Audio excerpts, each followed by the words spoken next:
Hey watch friends, today we're going to be taking a look at a watch that I've been dying to get my hands on since this thing was first teased. This is from the Microbrand Tusenö, and this is their Shellback. I do want to mention this video is dropping right before their next model goes live. It's the Windseeker, and I'll pop up some pictures of that one. I've got to say, that one's really catching my eye as well. But I look forward to deep diving into this particular one with you to see if it lives up to the hype and meets my high expectations, because I've got to tell you, I've been really chomping at the bit to get my hands on this one.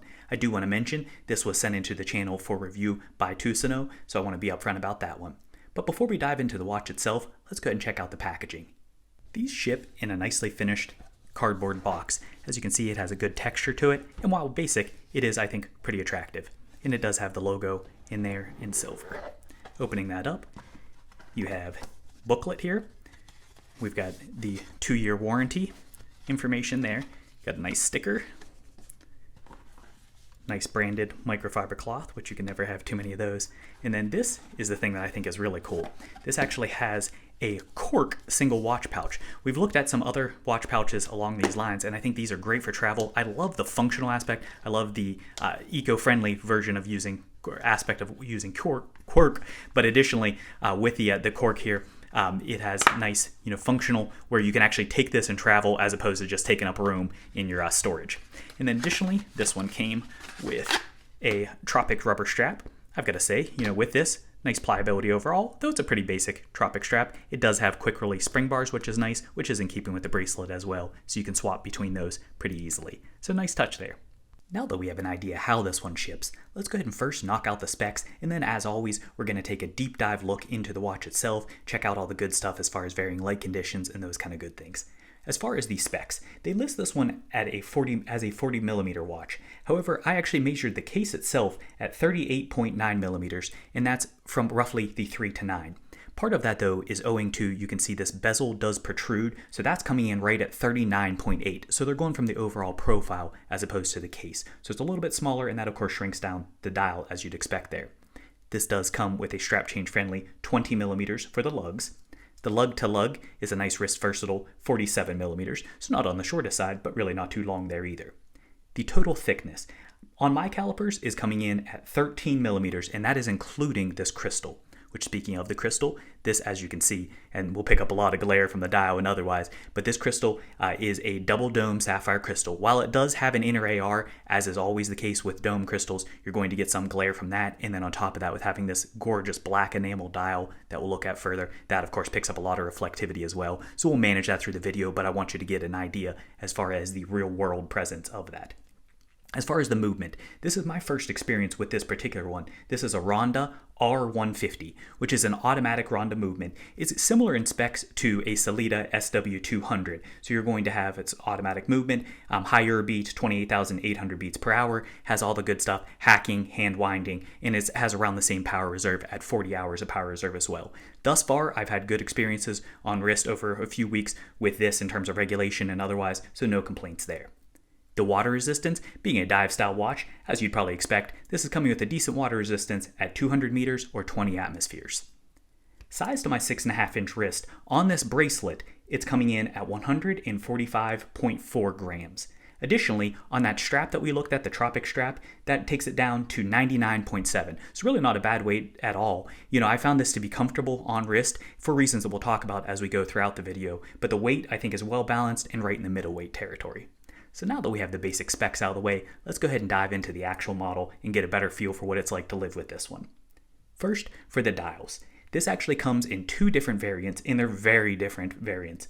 The black, of course, that we're looking at today, which is a black enamel dial. But additionally, there is a vertically brushed blue dial. As you can imagine with that texture, you're going to get a huge difference in light play. On the black enamel, you have a very glossy, very smooth, very saturated finish. Absolutely gorgeous. Love the depth of the black. It's almost like what I imagine like a Vanta black. I haven't handled one in person, but what that's like where it just really sucks you in. Whereas on the blue version, because of the vertical brushing, you get a complete color shift as well as a completely different feel in terms of light play, which from everything I've seen, that looks really cool as well. As far as the commonality though, they're going to have the same basic layout. So this is going to have printing at the 12 o'clock position with the brand name and locale. And then at the 6 o'clock, you have a nice curved, swooping Shellback, only a single line of text at the 6 o'clock, which I think is a nice touch. As you move out towards the edge, you can of course see that this is a sandwich style configuration, and it does have a nice white perimeter of printing around that to kind of frame in the sandwich, which I think is a very elegant touch, especially popping against this black dial. As you move further out to the edge, you can see it does have a nice highly contrasting chapter ring, and in this case you're looking at white. It does have the hashes, and then at your cardinal marks, so in your 15-minute increments, it does have the arrows to signify those as well. So nice precision legibility there. At the 6 o'clock position, you can see this particular variant has a date window, which I've got to say, a lot of times I like the clean look without a date, and it looks great in this execution. However, this date window is just too cool for reasons we'll talk about here shortly. Shifting over to the hardware on this has a completely customized handset. So this is going to be polished as far as the overall finish, though of course you can see it's broken up with Lume that we'll look at momentarily as well. The handset though, the minute hand I would describe as sort of like a sword, though it doesn't have the tapered base, but it's a really custom look there. The hour hand is where it's really cool in a very custom look for that. It's somewhat reminiscent of the silhouette of a Mercedes, not as pronounced, has a little, as close I should say with the tip, has a little more of a pronounced lip there, and then of course a completely different pattern, but it reminds me of that silhouette or shape, though I've got to say, I very much prefer this style. But the coolest thing is as that moves around, as we'll see in some of this footage, it actually hovers over and it perfectly frames that shellback. That's part of the reason why it has that gradual slope to it. Such a cool touch. Really like that aspect a lot. Shifting over to the second hand, this has a very true arrow tip. And by that, I mean it is an arrow tip out on the end, but then additionally, it has like you would have for your actual feathers on the back end of that with that kind of flare out for the counterbalance. Cool touch there. So we've already touched a little bit on the Lume. This, of course, does have Lume applied to the handsets, but additionally, as I'm sure you'd expect, it has it on the sandwich, so you have BGW9 there. Gotta say, that framing around the date window, not only do I think it looks amazing during the day, but at night, that's such a cool effect there with that, and I think it's less gimmicky, to be honest, than the actual Lume to date wheels, so I think that was a good call, even though you can't get legibility from it. I usually don't think you can from the date wheels either. But that even carries over to the chapter ring, as well as to the bezel, including that pip insert that we'll look at here momentarily. Shifting over to the bezel with being a dive style configuration, as you'd expect, is going to be 120 click, and it's a unidirectional bezel. This does have a polished ceramic insert, and that's true of both of them. In this case, it's going to be black in keeping with the dial, and it's blue on the blue version, which is a very deep blue that almost looks black in many pics. The polishing is really flawless on this, as you would expect for the modern era here with polished ceramic bezel inserts. I mean, it just looks amazing, and it picks up so nicely against that very glossy enamel dial. Just so much reflectivity, but in the best kind of way. Love the depth that presents. The bezel itself is going to be a coin edge kind of construction, and you can see it does kind of slope up towards, so it gives a very nice flow to that double dome into the bezel. Just such a nice symmetry there, and really, really like the fluidity of that. As for the action itself, let's go ahead and take a listen. Very nice tactile click, minimal backplay. It does shift back, and certainly you can force it, but really not too bad at all. I think it's pretty well dialed in, and the same thing is true as far as the alignment. Is it a hair off? Maybe a hair, but that being said, if you push back there, you can see it just gets a little bit out, but it's pretty darn close to where it naturally settles, so I'm very pleased with that also. I think that's a good execution there. As far as the markers themselves on the bezel, you can see that this does have your numerals at your 20, 30, 40, and 50. Your first 15, however, does go for more pronounced hashes. So you can see you have individual minute hashes all the way around, but you can see these are elongated here, so it does carry for the 5. Don't have any numerals there, and then that gives a nice pronounced accent. You do have a pip at the 12 o'clock position. One of the things that's pretty cool is this actually has, let's check that out from the angle. You can see this is reminiscent of like a tritium vial that's in there. However, I believe this is just a standard Lume that's applied, but that's a cool effect. I think that's a very vintage, very classic type design and construction for that. So that's something I appreciate beyond just having a triangular pip. I think that's a nice way to take it up. As far as the case itself, this is all going to be 316L stainless steel. That's true for the case, the bracelet, etc. The case, as you can see, has a very nice traditional flow to this. It's a nice smooth curvature. The downturn comes right to the case back, which I like that overall. Additionally, it has my preference, which is going to be horizontal brushing, so running the length of the case, which I think helps to further slim out what is already a relatively svelte case overall. So I like that. I think that's a good flow. It does, though, have nice polished chamfer accents, which I think really breaks up those lines, and it's a good accent touch. We've seen this on many others, but I really think that's well done and incorporated there. As far as the lugs themselves, you can see that the lugs have a nice flow too, gives it a very attractive silhouette to my eye at least. And then shifting over to the 3 o'clock side, you can see that it does not have crown guard, which again, I think keeps it very classic. This has a lot of modern touches to it, but it has really classic kind of proportions as well as the overall design language, and I like that a lot. Shifting over to the crown, as you'd expect for a diver, is going to be a screw-in construction. It is smooth as far as the threading, no real complaints there. And similarly, it's a good size. So this comes in at 7.4 millimeters. So even though it is fairly tight to the case, it doesn't protrude significantly, I find it's pretty easy to grip a hold of. The coin edge could be a little bit sharper, but I really can't complain there, especially with being an automatic. You're not going to be using it that much. So I think that's well done. The crown itself, as you can see there, is nicely signed with their logo, and of course polished accents as you go through there as well. So I think in keeping with the overall style, and again, well executed. Shifting over to the caseback, this has, again, in keeping with the dive style, a screw-in caseback construction. It has nice keyholes that are actually milled in, which I very much prefer as opposed to the full carve out to the edge, so I think that's a nice touch. In the center, again, you carry through with that signature logo there for the brand that matches with the crown on the back of the case as well. You have a nice use not only of polishing, but this actually has, I wouldn't really describe it as a blasted, though it probably is a blast, but it's kind of an aggressive blast that reminds me of like a pebble finish that it's inlaid against, which I think really helps that star to pop and is a nice accent there. Shifting over to the bracelet. The bracelet is tapered from 20 millimeters at the lugs to 18 millimeters down at the clasp. As you can see in this final version of this does have a female end link for it, which I know many will prefer, but we'll touch upon that in a little bit. The construction is going to be what I would describe as a flat 3 link, so it's not really an oyster style, and that really adds for a lot of light play as you move this around on wrist between that brushed finish that runs down the links, as well as the polished chamfers that you have on the edge, which keeps with the overall construction. A lot of light play going on here. This is held in with screws, so it's going to be nice and easy to size. If you need a screwdriver, check out the video description. I do have a link to Amazon. You can get Wera screwdrivers, very inexpensive and nice high quality. Highly recommend picking those up if you don't already have one.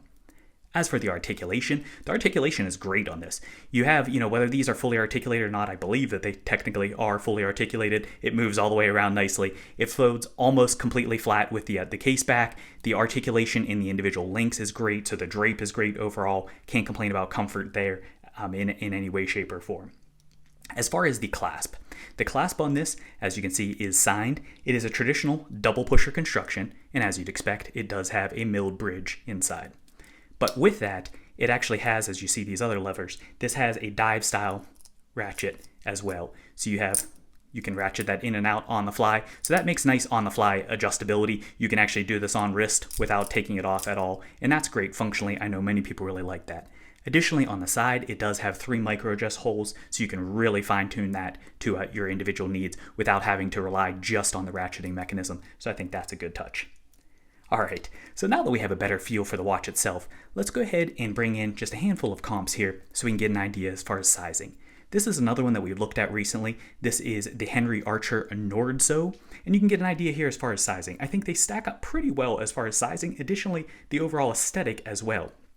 This you can see is a flat crystal versus this as a dome crystal. You can see here the difference in the coin edge, which I said I'd prefer on the Nordso to have a coin edge. So I think that's a nice touch. This definitely does wear a little bit smaller as far as the overall presence. This I would say is more true to a 40, whereas this wears probably closer to like a 39 in overall size, which is consistent with the case.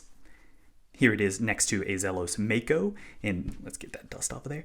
This is, as you can see, wanted to give a black to black, though this is black meteorite here, but that's a very much, I would say, if anything, the Mako wears large for a 40, so this just gives you an idea as far as the scale in presence there, and then the Mako has a much more pronounced dome, at least the visual effect of that, whether it's technically a lot higher or not, I can tell you it feels a lot higher in wearing that.